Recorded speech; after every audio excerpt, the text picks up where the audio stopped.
तेबे आसतु शुणा परवर्ती समाचार। दिल्लीर सही गंभीर परिवेश भितर आकाशटा जमिति किछि असह्य जंत्रणा को आश्रा कर देइथला।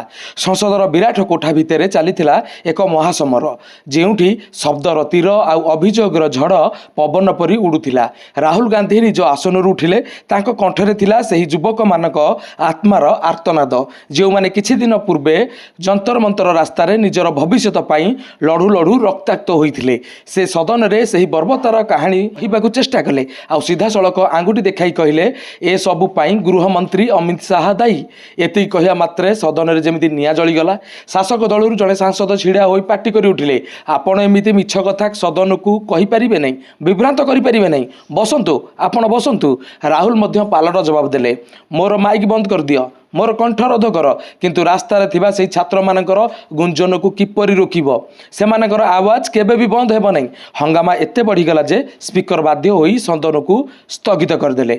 बाहर को आसी राहुल गणमाध्यम आगे कहले, आज मते सदन रे कहबाकू सुजोग देले नहीं, किंतु मु संध्या 6टारे सब सत्य सामने को आनिबी। अन्यपटे एही झड़र जवाब देबाकू आसिले बीजेपी रो तरंगायित वक्ता संबित पात्र। से एक प्रेस कॉन्फ्रेंस रे गणमाध्यम को संबोधन करी कहले, आपण माने समस्ते काली सेठारे थिले, राहुल जी केवल सदन रे मिछ कही देश को भ्रमित करने को चेष्टा करुछंती। जड़े सांबादिक पचारे किंतु सेमानकर अभियोग सत जे?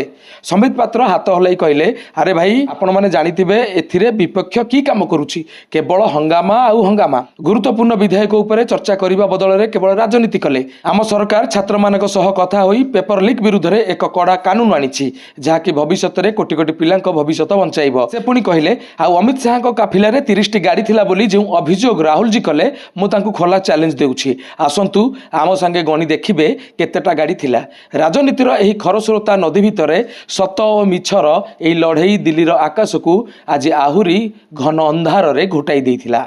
तेबे आसंतु शुणिबा परवर्ती समाचार।